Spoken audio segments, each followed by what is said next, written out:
श्री कृष्णाय वासुदेवाय हरे परमात्मने प्रणत कलेश नाशनाय गोविंदाय नमो नमः।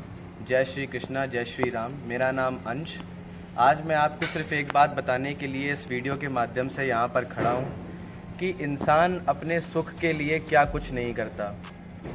आप अगर हाल फिलहाल में देख लें तो आपके सामने जो पहले के टाइम पर आज से 3-4 साल पहले गौरैया चिड़िया हुआ करती थी, आज वो देखने को नहीं मिलती है।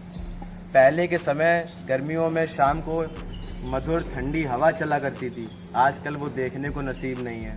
पहले के समय हम लोग अपने नानी के घर जाया करते थे या अपने घरों में हुआ करते थे तो गर्मी में छत पे लेटा करते थे तो इतने तारे नज़र आते थे कि हम और आप गिन नहीं पाते थे। और आज कंडीशन ऐसी है कि हम लोग अगर रात को छत पे जाते हैं तो रात को भी लू की थपेड़े हम लोगों को लग रही होती हैं और तारों के नाम पे सिर्फ हमारे चंदा मामा हमें दिख रहे होते हैं। इतना स्वार्थी होना भी जीवन में बहुत कष्टदायक है। अगर आप दूसरे के जीवन में कष्ट दोगे तो अतिरिक्त कष्ट आपको अपने जीवन में भी मिलेगा। आप अपने आप को टेक्नोलॉजी में आगे करने के लिए 5G नेटवर्क लाए, जिससे आपने चिड़ियों की ज़िंदगी को सत्यानाश कर दिया। उसके बाद अब हर एक घर में धीरे धीरे एसी लगती जा रही है। आपको इस चीज़ का बिल्कुल भी अंदाज़ा नहीं है कि एसी से कार्बन मोनोऑक्साइड निकलती है, जो कि वातावरण के लिए बहुत ज़्यादा नुकसानदायक होती है, जिसकी वजह से वातावरण का जो टेम्परेचर है वो इस समय गर्मी में हर साल अपना पारा तोड़ता है। पिछले साल 50 रिकॉर्ड किया गया था, इस बार मेरे ख्याल से 50 से भी ऊपर का पारा रिकॉर्ड किया जाएगा।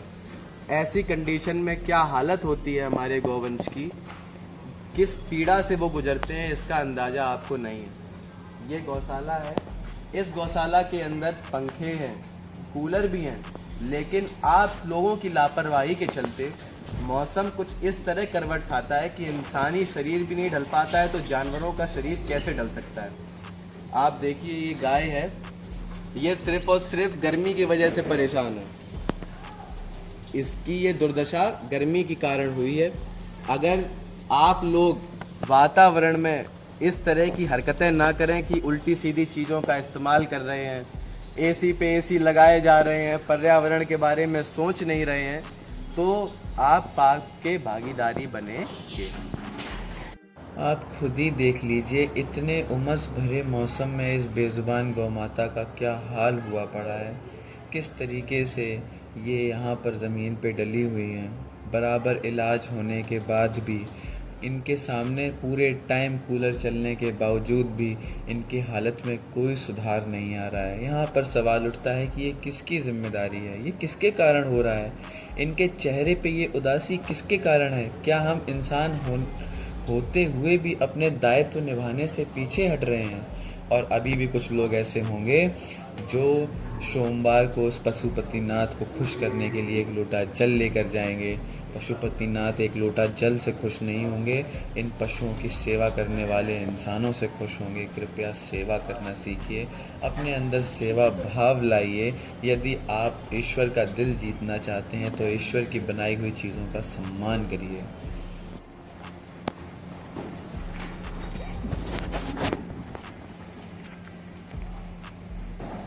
हनुमान जी के नाम पे शैतानी कर रहे तुम लोग हैं।